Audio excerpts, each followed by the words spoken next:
What's going on, guys? TechKid91 coming at you with yet another video. Well, there it is, it's complete. My Z97 build is, well, as I just said, completely maxed out. There's not a component that I can add to that thing that's going to matter in terms of any sort of massive performance gains whatsoever. So, it is with much pleasure right now that I'm coming to you with this video. And, I figured I'd just sit down here and have a little, can I say one-to-one chat? Are we buddies like that a little bit?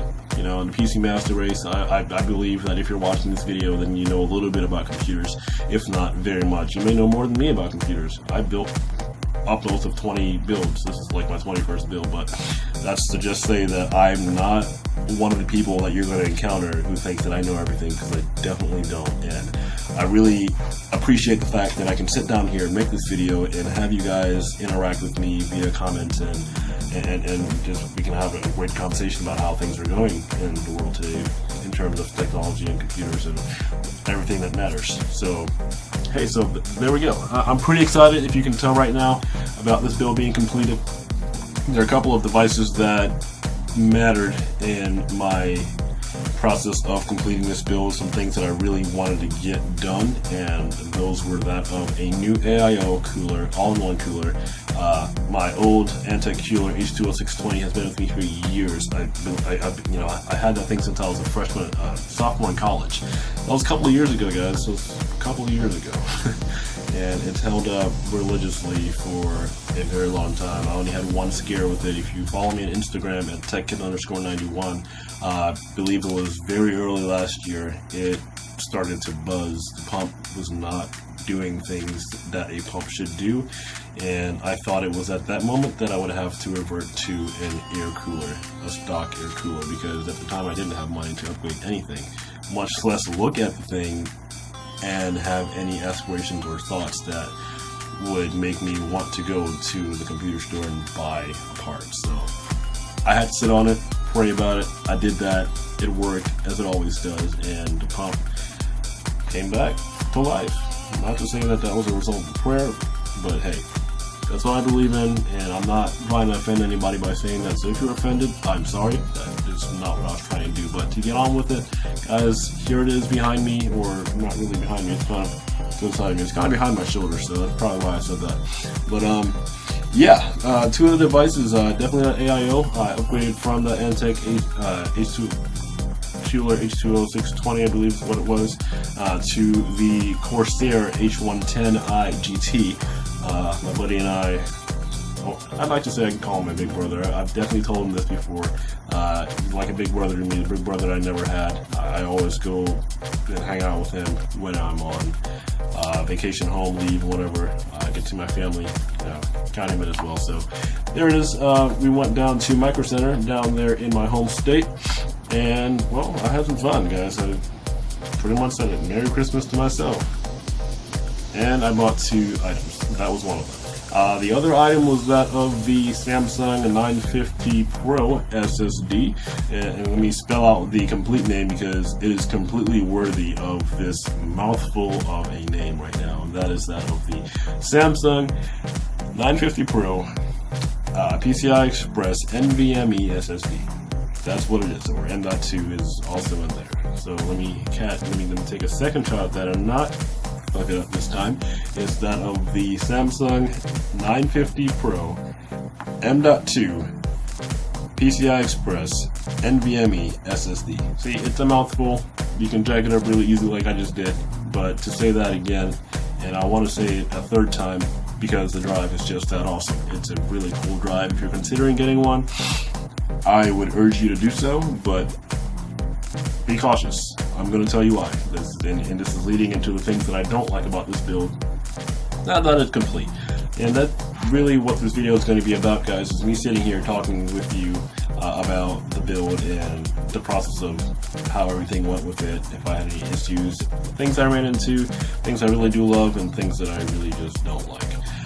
So yeah, one of them is that my motherboard is definitely the bottleneck to this entire system. You're looking at me probably like, what? That's how I felt, and that's how I kind of still feel, and I'm pissed off about it. and I'm trying not to let that show right now in this video. So yeah, I'm kind of ticked that my motherboard, having spent the amount of money I did on it when it was still fresh, and yeah. But to explain why I keep saying that, let me dive into that M.2 drive again. I'm going to say it one more time, guys. It's a Samsung 950 Pro M.2 PCI Express ME and NVMe SSD. So there it is again. It's due to that drive, and it's not any fault of Samsung's. Honestly, I think it's ASUS's fault. It's definitely not the chipset's fault. Maybe, I don't know. It's someone jacked up and gave us a product that was not completely up to par with what you would expect it to be, at least what I expected it to be. This motherboard is an ROG board, and if you know anything about the Republic of Gamers line from ASUS, is that when you pay for a device like that, a piece of hardware like that, you're getting your money's worth. I'm not saying anything bad about the company. If you build computers like me, ASUS is definitely the go-to brand. It's like having a BMW in your driveway. If you like BMWs, if you don't like BMWs, whatever. But yeah, with that said, my issue here is that with that drive, I'm unable to completely and fully access its true potential because it is being stifled by the type of baloney, bullsharky crapness that's going on right now with the M.2 drive on this board. Now, I understand that it's a Z97 chipset, but on this board, the M.2 drive, for some reason, is limited to a PCI, to the speeds of PCI Express 2.0. 2.0, not 3. 3.0 has been out for years. It baffles me. So maybe that part is ASUS's fault, and I'm going to go into why I don't think the other half of the problem is anything to do with ASUS or Intel. The Z97 chipset, if you know anything about that, is one of the highest, if not the highest, before the Z170 came out, chipsets that you could get for a mainstream, high-end gaming build. And so that's what I got. I do a little bit of editing on the side and a little bit of productivity work on the side. It's always good for that. By no means is it a X99 or X79. It's not an enthusiast chipset, but it gets the job done is what I'm really trying to say here. So with that said, the Z97 only has 16 lanes for PCI Express. If I'm wrong about that, please let me know in the comment section below. I'm not going to fight you about it. If I'm wrong, you can definitely prove that to me. Then, hey, cool, I was wrong, and then I just learned something new. So thank you for that if you are that person. But yeah, so 16 lanes, right? Not really a big issue with a board that doesn't have an M.2 drive or slot on it. This one does. I also have a 97 yet sitting right there, and it is definitely a beast of a card for what it is. I'd like to add a second 970, but I can't, and the reason is because I don't have enough lanes anymore to add any more expansion cards. It doesn't even have to be a GPU, it can be a SSD, another SSD, or a sound card. Nothing. I'm done. That's it. It's maxed out. So that is the problem I have with the Intel side of it. But in regards to the SSD's performance, the 950 Pro's performance, it's limited to PCI Express 2.0 times 2, so it only uses 2 lanes, and that part of it, that's cool, because if it used any more than 2, if it did use 4 lanes, that 970 would not be operating the way it does right now at full bandwidth. I believe, 32 gigabits per second on PCI Express 3. Yeah, I wouldn't be getting that right now, and I'd probably be running it at times 8. Not what I want to do. Especially that, with only having one of those drives, or one of those cards. So there that is. That's my biggest frustration with this build right now, is that it is a bottleneck, but thank God that is the only aspect of the entire situation here that is negatively affected by whatever happened between ASUS and Intel. Or just whoever. I'm not on anyone's R&D department. I don't know. I'm just an average consumer like you. So if you're a little bit more than an average consumer, then hey, please let me know what's going on, because I'm obviously a little bit confused right now.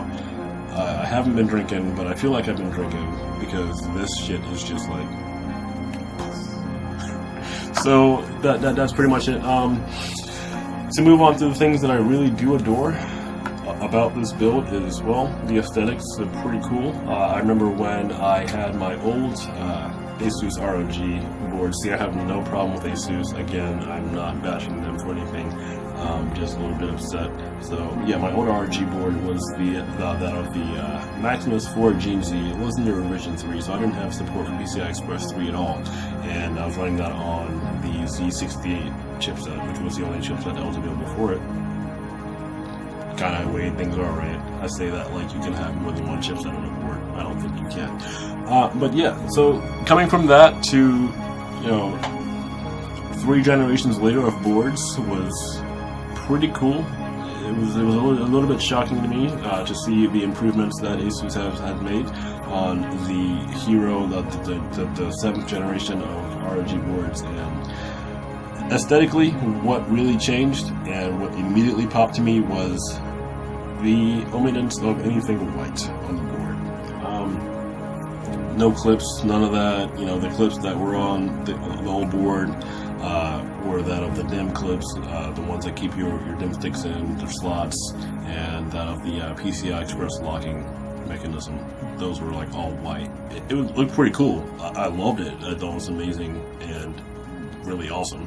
But now that I'm seeing this with just a straight black and red, that's some good shit. So I was pretty excited to see that. And I know this video is getting long, guys. If you're still watching this, please definitely let me know what you do like about it so far. If you do not like something about it and it did cause you to stop watching this video, if you are still at this point, please let me know in the comment section below. I really want to know what I can improve on in the future to make these videos more appealing to you guys, so that you do sit through the entire video. Because that's kind of why I'm making it. I want you to watch the whole video. So yeah, with that said, the aesthetics pretty cool. Performance, definitely the performance now, especially that I have an NVMe, which stands for non-volatile memory express. It's the newest interface right now that overrides A8CI, which was developed for the use of SATA drives. So it's really fast, and well, it has its quirks. It's brand new, and a lot of these companies, big companies, you know, Microsoft's one of them. The OS had to kind of learn how to use the NVMe to make sure that things are being nice and fast. But to highlight one of the features that I really do like, aside from everything else, is the fact that I do have 32 gigs of RAM, and it's not the fastest thing in the world. Yes, it's DDR3 RAM, I get that. It's not the newest thing in the world, but it gets the job done. It's clocked at 1866 megahertz or 1.86 gigahertz. It's that of the Corsair Vengeance Pro series. I have 4 times 8, that's 32. So there we go. I really do like that about it, and well, I lied to you, I'm so sorry. My favorite part about this thing is my processor. It's that of the Intel 4790K Haswell refresh. So great stuff, and I can go into what makes that you know, the differences between Haswell refresh and what is not, but I figure you already know that, so I'm just gonna leave that to somebody else. There are tons of videos. Linus Tech Tips did one. Jay's 2 cents, I believe, went into it. A lot of the guys on YouTube that, you know, even I watch, definitely they've covered this stuff before. So I'm not gonna go and